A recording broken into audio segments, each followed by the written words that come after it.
still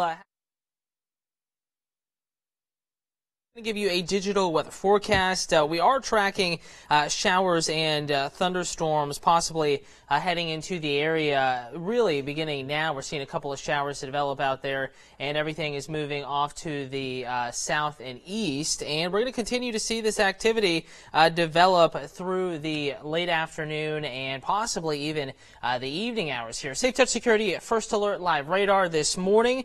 We are tracking showers right now developing in Screven County and Candler-Jenkins counties, moving out of Burt County. They are isolated at this time, but they're relatively heavy where they are right now. And putting this in motion, notice how quickly they begin to develop. Again, they're very small, but there's a little boundary moving out of central Georgia, middle Georgia, into the Midlands of South Carolina, and you can kind of see that little line of green there. That's kind of acting as a thing that lifts the air. The clouds condense here, the moisture condenses to get the clouds, and eventually you get some showers. So this little boundary, if you will, think like a mini cold front. Not that the weather is colder behind it, but it's moving out of Burt County towards Millen, Rocky Ford, Sylvania, Briar Creek Landing, Newington, and Twin City, Portal, that area. This is going to help ignite more showers in the forecast. So thank you, Eddie, for watching. Happy Tuesday to you. Only Tuesday, but we're getting there.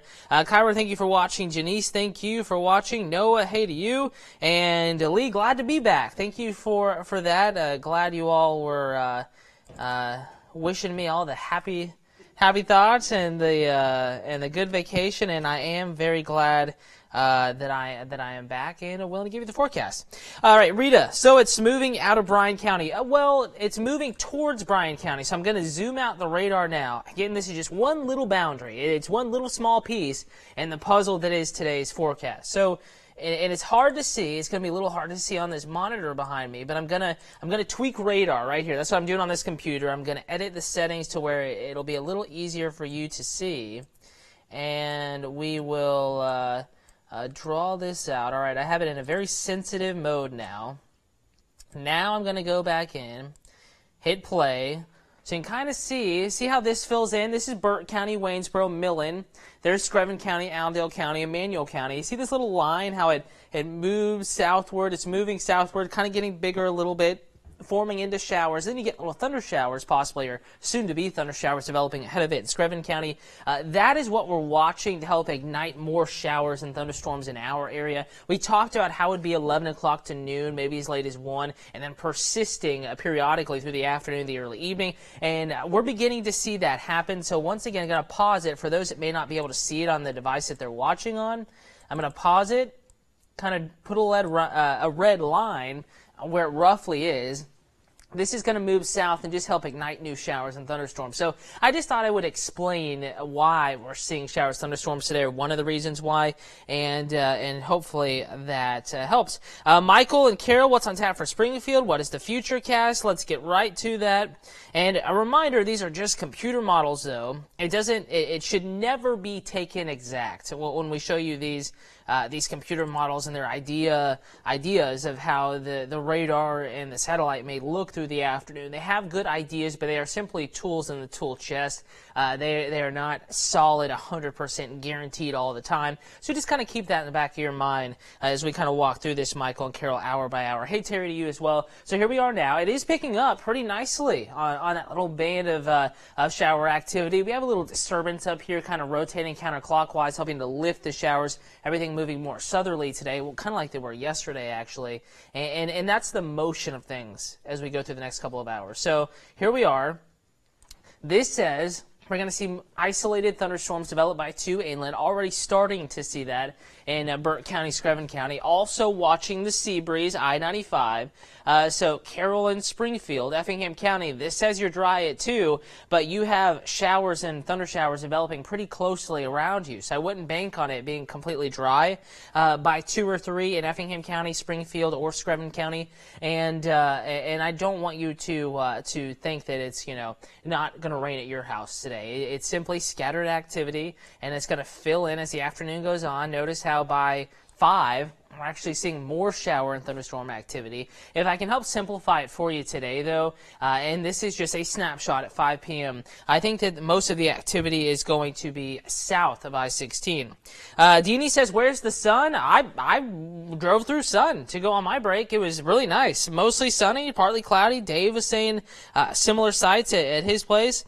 Becky says, Guyton needs rain. Are you sure you need rain? It looks like everybody's been getting soaked here just about every day.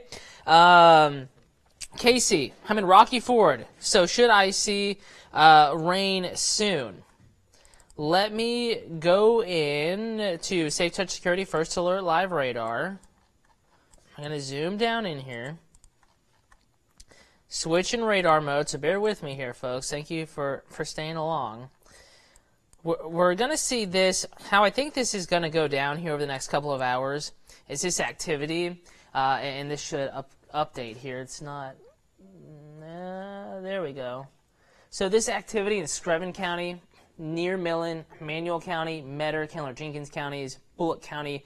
This is probably going to fill in a little bit and move to the south. So yeah, in Rocky Ford, your rain chance is going to be, peaking or increasing here over the next hour, while others south of the Altamaha maybe, I should say, waiting a little bit longer.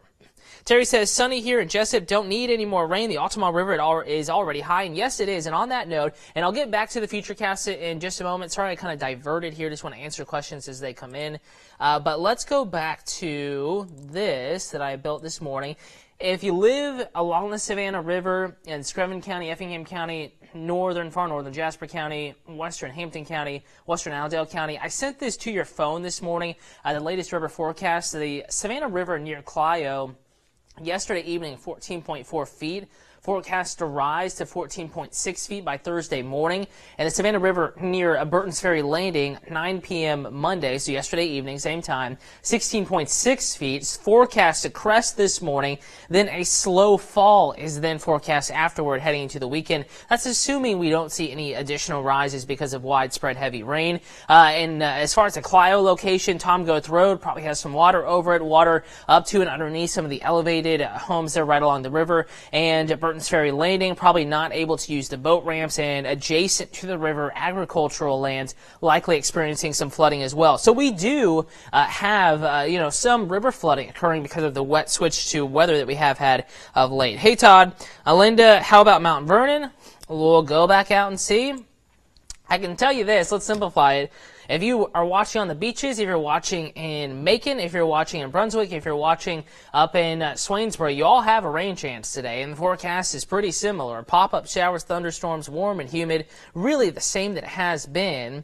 But, it's not going to be the same 50-60% of folks that see rain every day. That percentage, that handful of folks that see rain every day in this type of weather pattern, it's going to vary from day to day, and it's kind of hard to pinpoint exactly who sees rain, exactly when. But here's an idea. So Mount Vernon, out here, well west of I-95, you're probably going to have showers around you by 4, but this is saying the focus is in two areas, along the Seabreeze today and initially north of I-16, but then that focus shifts south of the interstate like yesterday evening as we get towards sunset and beyond. So here we are, 6:30, Santa Claus, Mount Vernon area, Vidalia, Montgomery County, Wheeler County, this area. Could be seeing showers, thunderstorms pretty easily. I mean, that makes sense to me. We have the heat, energy. We have a lot of moisture out there. We don't have much of a cap or a lid on the atmosphere today, so it's not going to take much to, get clouds building and showers, thunder showers forming. So I think this makes sense. And then here we go. By midnight, we're quieter. Just a couple lingering light patchy areas of rain here across the region. Maybe some fog developing late this evening into tonight. Thank you, Linda, for watching. Hopefully that helped you. Stephanie, good morning to you. Good morning, Casey. Happy Tuesday to you, Christina. Hopefully I didn't miss any questions. Okay, Min, Michael, Washington, and Statesboro. You have a 60% chance of rain today in Statesboro. Michael is asking if the strongest activity will be south of the 16. I do think today that the heaviest rain, or the most significant storms will be along the I-16 corridor and south, and data is kind of indicating that as well. A little bit more moisture to work with down here, and perhaps, depending on how many breaks in the clouds we see, a little bit more instability or energy for storms to work with south of I-16. So, yeah, Michael, that's going to be the trend today. There could be a strong storm or two north, but I do think south of I-16, the most widespread rainfall and also some of the stronger storms potentially. And coastal Savannah, you do have that rain chance, especially along I-95. If you live out on the islands, Whitmarsh, Wilmington, you certainly have a scattered rain chance, but I think the focus may be a little bit to your west, maybe from downtown onto the west and northern Bryan County, inland or interior Liberty County, then on a little bit down the coastline. So you have a good chance of rain, but it doesn't mean your exact yard will kind of cash in on all of the rain showers that are out there. Good morning, Tori. Good morning, Becky. Happy Tuesday to you. Angela, good morning as well. And again, folks, this is kind of the forecast. Today, tomorrow. I know you're probably looking for a change at this point, other than, apparently some folks still want a little bit of rain. We may have a change come up this weekend, lower rain chances. Before that, though, also want to mention tide's going to be running high today, Tuesday, and tomorrow, Wednesday. And in fact, the high tide tonight or this evening, 7:48, flood stage 9.2. Forecast near Fort Pulaski to get up to 9.2 to 9.4. Somewhere the forecast is calling for a very near 9.3. So that may cause very, very minor flooding onto the shoulders of Highway 80. I don't anticipate any major 80 issues this evening, but just be aware, tide's going to run high. 7:48, your tide time and level around 9.3 or so feet for Fort Pulaski and that adjacent area. And a reminder, we have a complete list of tide times and levels scrolling or available for you to check out at WTOC.com. And also, we have it scrolling, or we will, in the news ticker, the little thing that scrolls at the bottom of the screen during the news at noon. And if you would like to check that out, again, good information. You can look at your closest islands or waterways, tide time and peak forecast astronomical levels. That's what we're watching today. Tomorrow evening's high tide, probably a little high too. We're gradually settling into a hot and not dry, but drier pattern, especially Sunday, Monday, into maybe the Tuesday and the Wednesday after that before rain chances increase once again. So there is a chance we could have some slightly drier air, still hot, lower rain chances in the forecast next Sunday and Monday. So I want to leave you on this note. Happy Tuesday, Larry. Hey, Anita, thanks for watching. Katina, you as well. You stay dry. I'm going to be checking out my weather app, of course, once I get off, seeing where the rain is developing. So time now, 11:18. Chief Meteorologist Dave Turley's here, putting together the forecast, updating it. He'll have the latest coming up on the news at noon. Reminder, if you're in the office or away from a TV, you can watch the newscast, WTOC.com, and in the WTOC weather app.